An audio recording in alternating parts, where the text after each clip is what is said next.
Live mula sa ATI Bicol, Pili, Camarines Sur.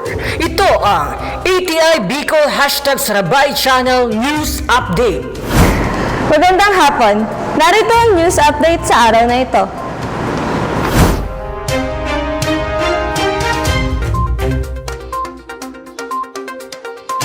Supply ng bigas sa buong bansa sapat hanggang sa pagtatapos ng taon.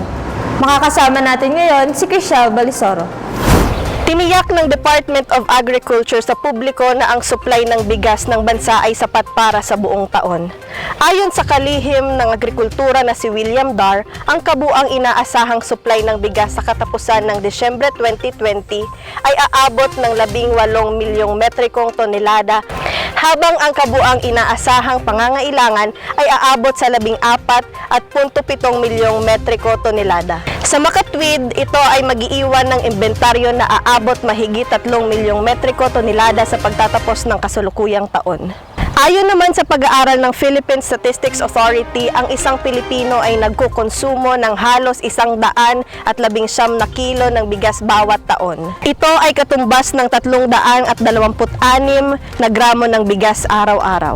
Sa kasalukuyang populasyon ng 108.66 milyong Pilipino, ang kabuang taunang pagkonsumo ng bansa ay aabot sa 13 milyong metriko tonelada. Sa madaling salita, sa kabuang inaasahang pangangailangan ng bansa na 14.5 milyong metriko tonelada, ang aktwal na bigas na mauubos ng mga Pilipino aabot lamang sa halos 13 milyong tonelada.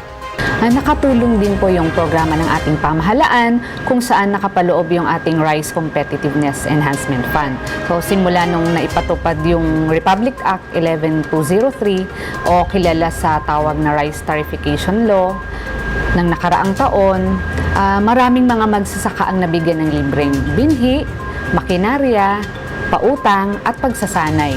So bukod pa po yun doon sa mga programa ng ating National Rice Program. Kaya patuloy po natin na suportahan yung ating industriya ng palay, no, sa pamamagitan ng paghimok, lalong-lalo na yung mga lokal na unit ng ating pamahalaan na bumili ng bigas sa mga local farmers natin. At syempre yung pagiging responsableng pagkonsumo. Sa pangwakas, patuloy ang pagbibigay programa ng DA at ATI para matulungan ang mga magsasaka't mangingisda na magkaroon ng sapat na ani at mataas na kita, sa gayon ay masiguro ang sapat na pagkain sa bawat pamilyang Pilipino. Ako po si Chriselle Balisoro, nagbabalita. Balik sa'yo, Laika. Maraming salamat, Chriselle, at yan po ang news update sa araw na ito.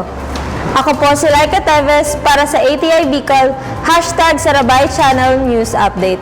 Magandang hapon.